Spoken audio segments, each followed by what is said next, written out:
Hey folks, I'm Ozlem Warren from AZ Entertainment and welcome to another episode of Savour the Flavour. This time, celebrations Indian style. Spice up your celebrations with Peri, Avari. But before we head on over to Peri's kitchen, let's go say hello to our panelists, starting with Cook with Sally and those beautiful curtains in her dining room. Hi Sally. Hi Ozlem, thank you, and hello everyone.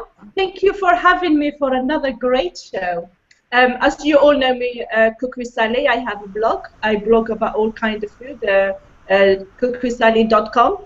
And I'm glad to be here to see what Peri is going to cook for us. Thank you. We're glad to have you. I love those curtains. I think I'm going to make a dress out of them. The hard work. Right, let's go on over. Oh, Sally is in the UK as well. Now we go on over to Croatia to say hello to Jasmina. Hi everybody. Thank you for having me again. I'm so happy to see Peri cook live. We were both for the first time in the hangout just a few weeks ago. It was very fun. So looking forward to this. I'm just baking for fun, like an amateur, and I have a cookbook coming up this week actually. So for more information, please see www.savour.net, and we'll talk more later. Great. And yes, Jasmina will be cooking the weekend just before Easter. So. Yeah. And, ooh, a hangout newbie. Perhaps I should have come to her last. Now, this is Ozlem Warren. That's correct. Thank goodness. Phew. Right. This is her first hangout, so be gentle, everybody. Ozlem is a renowned Turkish chef. Hi, it's really good to see you on the hangout. That's very kind. I'm really a home cook, so many thanks for the compliment. So I'm Ozlem Warren. Lovely to have you all here. We are delighted to be watching Peri in a minute. I love her food, so I can't wait for it. I teach Turkish cookery on an international level, and I also blog on Turkish food on ozlemsturkishtable.com, and recently launched my online Turkish cookery course. If you ever want to know anything about Turkish cuisine and some great recipes, please check it out. And it's a pleasure to be here. Look forward to it, Peri. Excellent. Thank you so much, Ozlem. And of course, we all know the lovely Sue. Hi, Sue. Hello, I'm Sue Aston from Cornwall in the UK. I'm a violinist and composer. I do the Sue Aston Show, which is a combination of music and fiddling with food. Because although I'm a violinist, I'm a very enthusiastic eater, and I love baking cakes. So please check out my shows and my website, sueaston.com. Excellent. Thank you, Sue. Yes, and that's probably why we get along so well. Because Absolutely. And I love your music. Thank so you. There you go. And now we head on over to San Francisco. Hi, Peri. How are you today? Hi, everyone. Thank you for joining the show. I'm excited. This is my first time cooking on a live show. So, as Ozlem said, be gentle on me too. If you find a few clanking cutlery, crockery, spoons missing, my whisk falls off, just forgive me. Okay, so just a quick introduction. You probably know me, all of you who are here. I write my blog, Peri Spice Ladle, which really focuses on Indian food, but Indian food for the global palate. And that's the important part. I take probably complex Indian flavors and simplify them down as much as I can. And I'm really, really particular about something, and that's food has to come together with everyday ingredients that you have in your fridge, in your spice cabinet, in your pantry. And I know there are certain ingredients in Indian cooking that really aren't easily available worldwide. But I try to offer substitutes, and I know Ozlem and I have often discussed there are some ingredients in Indian cooking that you just can't substitute. So just leave them out if you don't have them. That's the best way to look at food. You really can't go wrong. There are too many flavors going on in Indian food to sweat about one ingredient. So today I'm making two recipes from my recently released cookbook, Spice Up Your Celebration. Spice Up Your Celebration really was all about bringing my celebration recipes together in a book. And that's what I did. And today I'm making two of my appetizer recipes. One of them is a Fiesta Chaat. I love this chaat. I've made it so often, and I've kind of twisted and turned this chaat around to my own convenience based on what I have in my fridge and my pantry. So many times that you can do that too. Just go ahead and change it around if you feel you need to add something. Now here's what I've done. I use corn.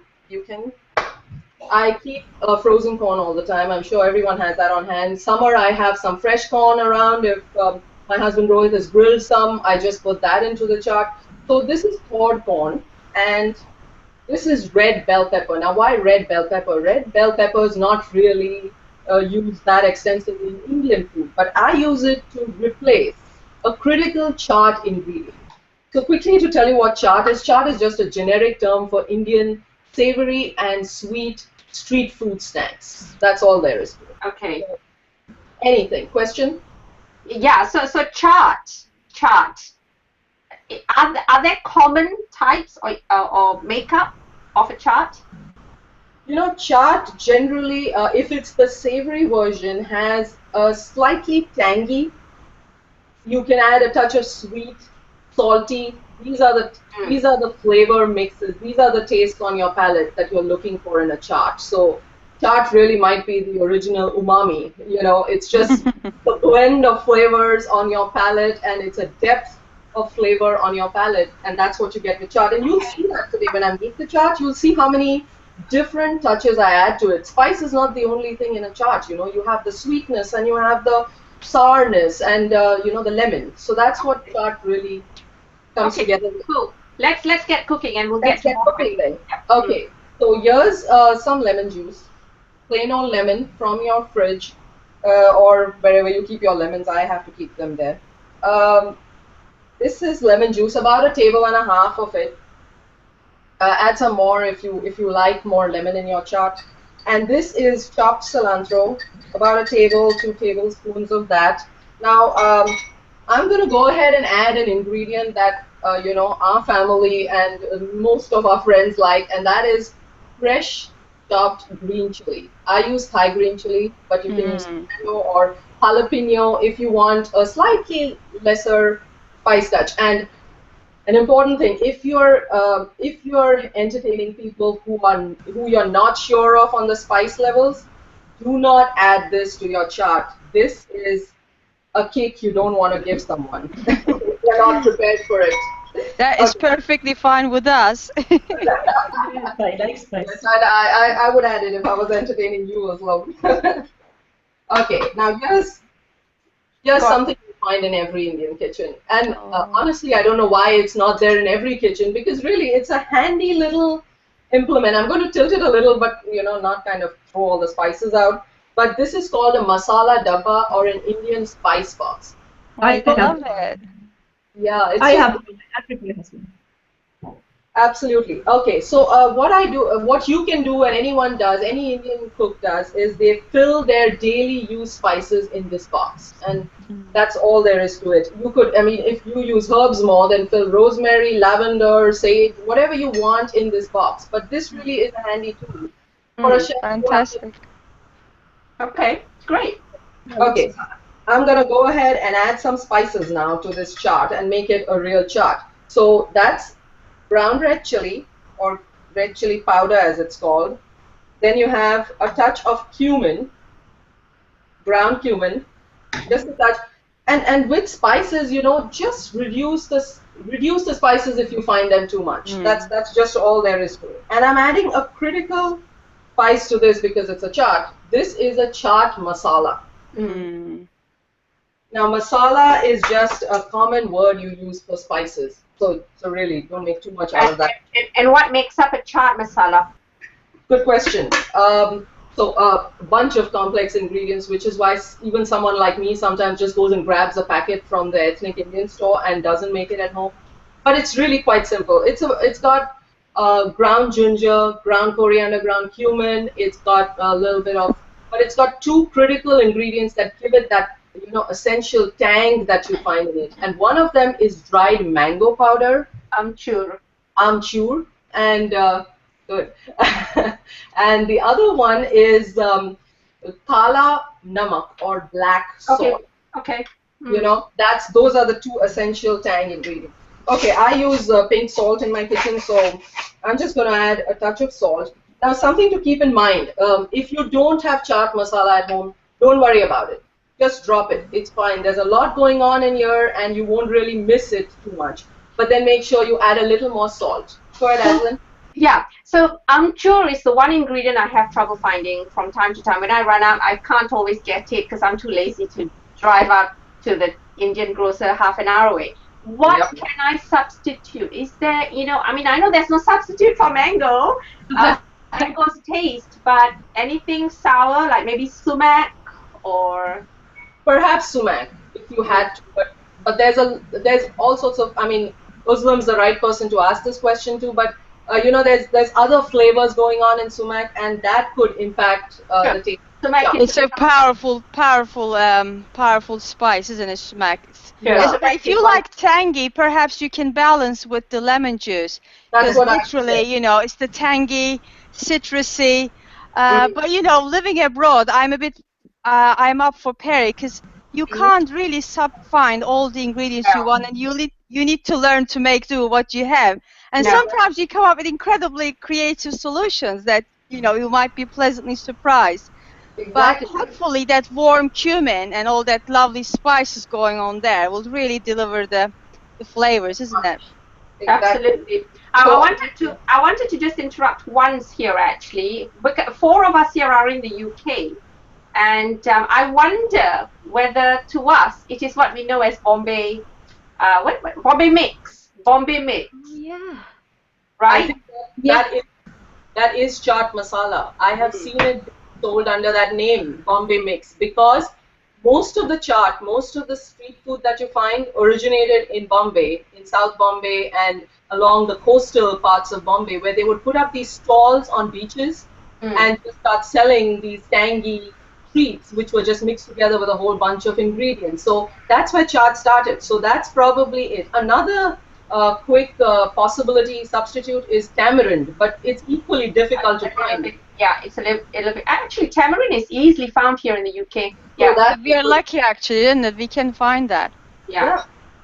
Okay, let's move on. Yeah. Just to quickly tell you what I did, while I added a touch of, now again, this is one of my global touches, but I love the smoky flavor of smoked paprika. Oh, so, I use that all the time. It's amazing, isn't it?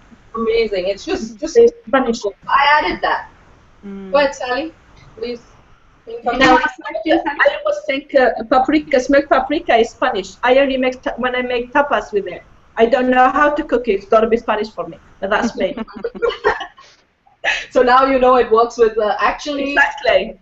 Yeah, it's lovely, and we use it. Rohit and I use it for virtually every kebab we make because it gives you the red color without giving you the spice, which is what we need for, you know, our entertaining out here. We don't need it to be too spicy, but we still want that nice, rich red color, which comes from paprika. So, okay, I just added my 2 main ingredients, which is the red bell pepper. I took about a cup of corn. I thawed it this morning. You don't want your corn to be watery, so just thaw it out. Right? You don't want that lemon to get... Peri, can I just ask you a very silly question? When you say bell, it is really silly. When you say bell pepper, is it a type of pepper or is just American called bell pepper? To me, pepper is pepper. Is it a type of a pepper? It's just a pepper. It's just a bell-shaped pepper. You know why? It hangs like a bell from the tree, and in general, it looks like one. So it's just called bell pepper. It's the you know the one we. Here in is it very small round or is it just? No, Sally, here in the UK, we call it capsicum. Yeah. Capsicum. Capsicum, yeah. So sweet peppers, you know? Yeah, capsicum. You know, you go to the supermarket and they have 3 of them, red, yellow, and green in a packet, sweet peppers. Oh, yeah, I call that pepper. Yeah. So I'm trying to pull out a bell pepper and show it to you. What we call bell peppers here. I have my sous chef here, so Rohit's on the job. Yeah, we got a sous chef in the house, okay? Yes, I do. Yes, I do. And so, oh, there you go. Oh, that's a pepper. Oh, yes, sorry. That's what bell pepper, they tiny, Spanish. Okay, sorry. Okay. So that wasn't so silly because, so do you call all bell pepper capsicum? Because in India we call green bell pepper capsicum. No, I call pepper. Well, what about you, Sue? What do you call them? They're just regular peppers, to be honest. Weird, isn't it? Because I call them capsicum because it's so much easier. So much easier. But you know, it's really interesting because you say cilantro, we say coriander. You say scallions, we say spring onions. That was my learning when we lived in the States. Here I am trying to find cilantro. No one knows cilantro. It's for coriander. I'm like, oh yes, cilantro. Of course it's cilantro. And I had the exact opposite because I came to the US 10 years back from India. I had the opposite. I went to the grocery store and they said they don't keep coriander leaves here. So for the first month I cooked without coriander leaves, which is really difficult with Indian food. It's essential, isn't it? Yeah, then I found it. It was Zucchini. What is zucchini? Zucchini. Courgettes, yeah. I know. So you've got corn, you've got capsicum, and that's what's making your chaat today, yeah? Today, that's my chaat, and I'm going to fill it in a crispy shell. So with chaat, you need something soft, something crunchy, something crispy. You know, these are the flavor mixes you're looking at. When you take your first bite, you want that. So now our chaat base is ready. This is the, you can see it. I've just mixed it with the dressing I made. Really simple. And now you need to let this mix or marry or just sit by and enjoy itself while we make our drink. Okay, I'm just going to take a minute here to go say hello to lots of people in the audience. Pardon me. Candy from Virtual Photo Walkers Tokyo, Bruno, Michael Thomas, Maurice May, Rita K, MJ Jena Diaz from Sri Lanka. As always, good to see you all. There was one particular comment. I probably missed it now. Maurice May. Okay, never mind. We might come back to it later. Right, let's go back into the kitchen. Yeah. Okay, so we are back. So while the chaat, so this is the stage we are at. The chaat is sitting by and relaxing, and the flavors are blending and coming together. All the spices and everything is going to sit for 5 minutes while we get our drink ready. So here's a cocktail shaker. And okay, so what am I making first? Blueberry, coconut water, Margarita. And Aslan's laughing because we are going to dare everybody to say this 3 times really fast. I've been practicing. No, not really. You have. Okay, so let's get started. I've got a little bit of ice. Add very little ice. You don't want it to be too watery because you're already going to add coconut water to this. So just a little bit of ice to get you started. I buy this. I'm sure if you can get fresh coconut water, go ahead and get it, and that'll be the best flavor ever. But I'm just going to use organic coconut water picked up from Trader Joe's last week. And I'm taking 8 ounces, about 8 ounces of coconut water in a cocktail shaker. Okay, that should do it. And now I use, if I can find fresh blueberries, I like the flavor of fresh blueberries, but they're not available year-round, at least not nice ones.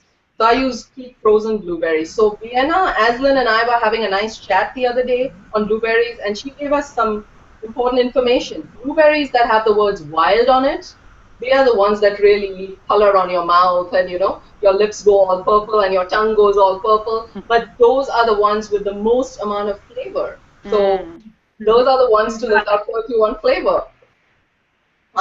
Today I didn't find the wild ones. These are just regular ones, so you won't see too much blue tongue happening today. But that's what, so just to avoid the blender clanking in my glass, I have gone ahead and taken these frozen blueberries, mixed it with a little coconut water, and just blended it. Okay. And I'm adding it to my drink. So if, for those of you who want to make this at home, really, it's Peri's put some fresh carton coconut water, some blueberries in there, and let's see what else she's got. Okay, and now let's add all the flavoring. So this is lime juice. In Indian flavors, lime over lemon. Lime adds that certain amount of tanginess. So say in this I use lemon because I was going to use chaat masala. But if you want the authentic Indian lemon flavor, then you're actually looking for lime. That's something my mom taught me, because when she comes to the US and tries to cook, she finds the flavor of regular lemon too lemony, you know, for Indian food. So she prefers to use lime in Indian food. And in this cocktail, we've experimented and found that lime works better. So lime juice, that was about a tablespoon of lime juice in there. I'm also going to add a pinch of salt, just a pinch. Sweet and salty just kind of get balanced out with this. And I keep this in my refrigerator all the time because we make a lot of lassis, smoothies, chas. You know, these are all Indian drinks. They're just basically drinks that need sugar in a liquid form. So that's what this is. Half a cup of sugar, half a cup of water, put on a stove, bring it to a boil, fill it in a bottle, and you've got this. Or sugar syrup, or simple syrup is what it used to be known as in the days gone by. So I'm going to add about 2 or 3 teaspoons. Just this is something that makes life easy, because if you take your first sip of your drink and you don't find it sweet enough, just add a little bit. Yeah, I'm a sweet kind of person. Mine's always on the sweet side. So you need. Okay. So did I get everything in there? Oh yes. Sorry. Yeah, main event. Don't forget the main event. Okay, so I'm gonna do it now. A little bit of tequila, but something tequila. Okay, I'm already laughing, everyone. It has nothing to do with the drink.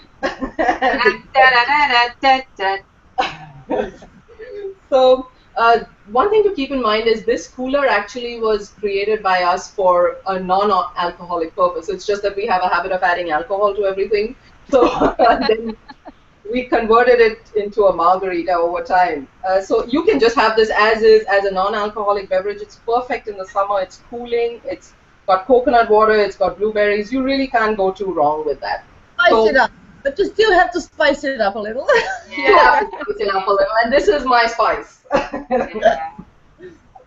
I mean, in fact, Sue can't do a show without a couple of glasses of wine, can you, Sue? Absolutely not. It's essential. Sue, let's see how much of that glass is left. You don't need to know. It's been filled up twice.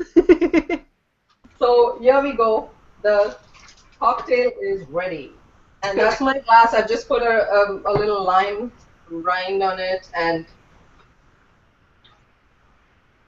that's very pretty, Peri. That's a gorgeous purple, isn't it? It's gorgeous. It's when you're done, bring it up to the camera and we can take a picture or two. I will. So You can bring it to me. I'm gonna walk carefully. Sandy, you gonna do the honors? There you go. And I took yours. I haven't done it. I took Ozlem instead. Perfect. Okay. Yeah. Okay. Good. Now let's keep this on the side. We'll raise a toast in a moment. Let's wrap this one up. Let's wrap the toast. Okay, I'm just going to go back to a few questions here. There's a question here from Candy in Tokyo. Any substitute for masala? The word masala actually just means spice. So that's all there is to it. So did you mean chaat masala? Did you? So I think let's run through again the spices very quickly. What did you have in there? Let's go back to the masala dabba. That's it. Okay. So these are called masala. All of them are called masala individually, and if they are blended together still. The word masala basically means spice. That's all. So yeah, each individual one can probably be substituted or just leave them out. Yeah, so you can play around, can't you? Cumin and pepper, white pepper, black pepper, whatever you want. Just You know, sorry, Peri. Do you know, it's funny what you're saying that all the spice is called masala. Do you know, I only about 10 years ago, or I think 5 years ago, I knew what masala meant. I thought masala is like garam masala. I didn't realize it's what spice you create. Yourself is masala. So it isn't a silly question. People don't know what masala is. You're right. It's your own creation. I've only learned that 5 years ago.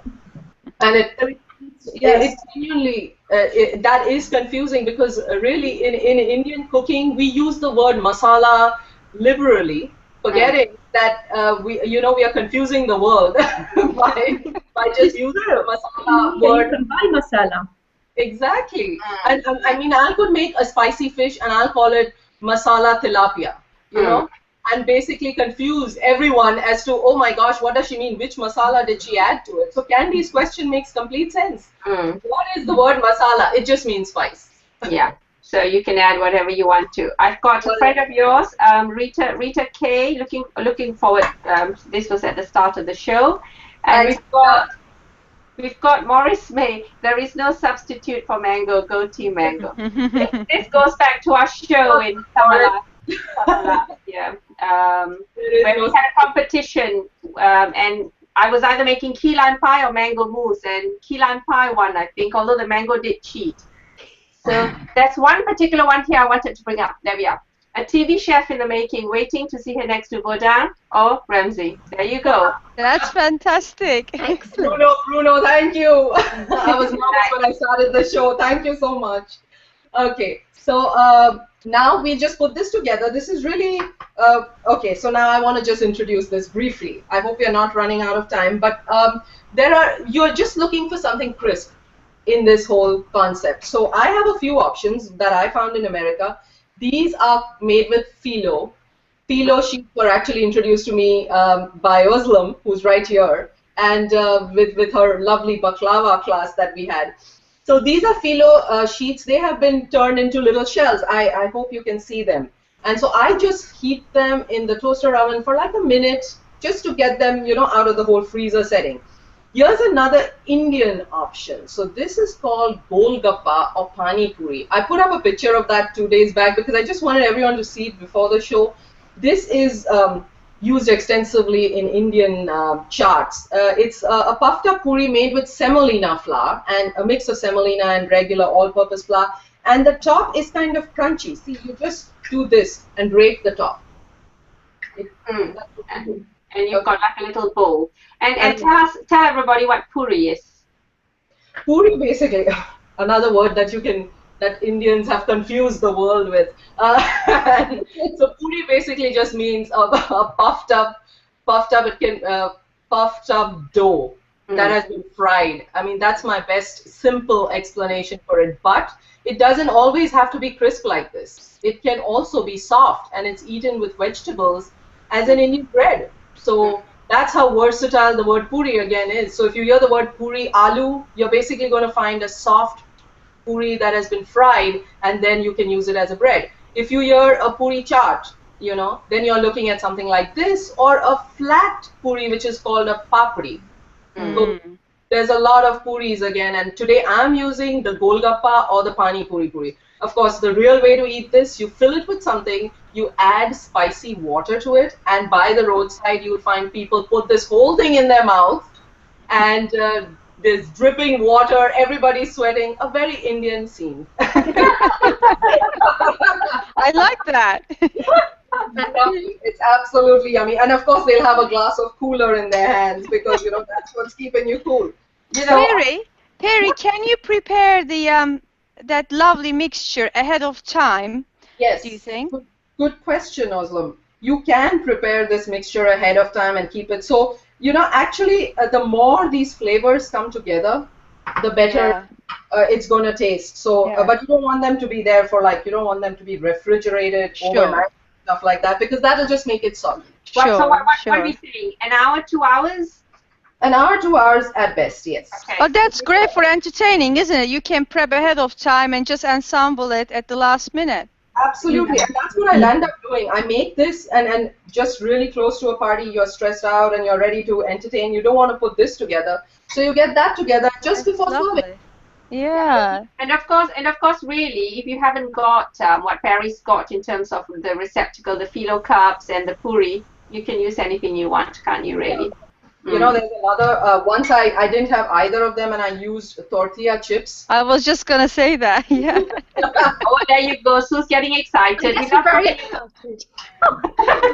There's like anything crispy. Serve it with chips if you can't find anything else. We're just going to pop over to your home, Peri, in a minute. They look amazing. They sure do. We've got a question from Candy once again somewhere.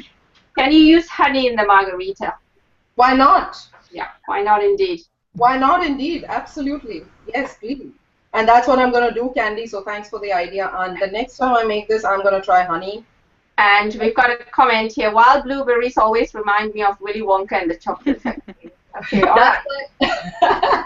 That's why I had that little chat on the blue tongue. Okay, so that's the chart. Fantastic. Lovely. Who's got the camera app on still? Sally, you want to try taking that? Let me see. Tilt it ever so slightly. Okay, there you go. That's it. I can't see it. Okay, yeah, better. I have no. Just hold it there, yeah. No, bit higher, bit higher, bit higher. Yeah, like that. Got it. Yes, that's better. Thanks. Yes, thank you.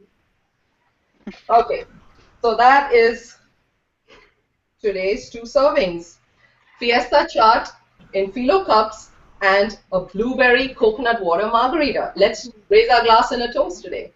Here we go. Cheers. Cheers. International Women's Day. Cheers, everybody. Let's make it happen. It's International Women's Day today, and this is our toast to women everywhere. May they find their it and make it happen. Let's make it happen. Cheers. That was great, Peri. Thank you very much. Cheers. You're welcome.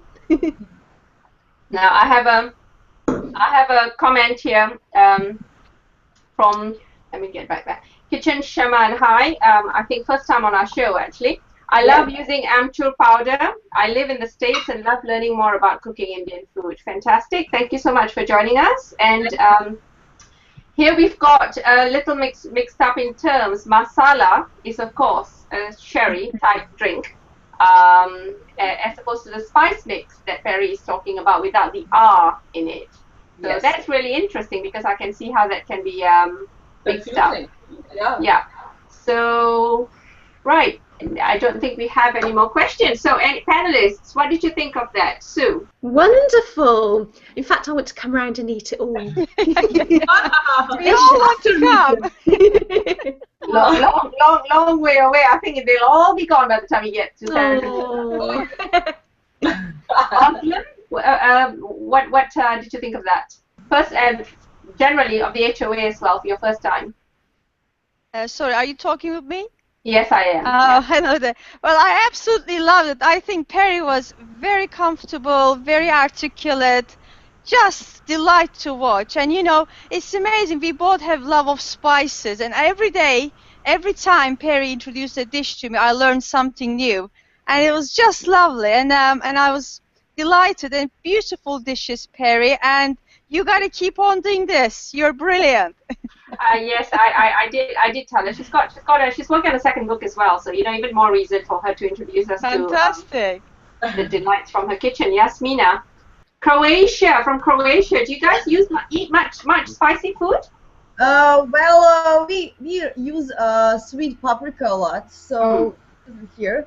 I just want to say, since I'm not so familiar with Indian food, the way Peri explained everything, excellent. I love the show and the way she explained everything. I really learned a lot, and I think I'm gonna look for those spices here.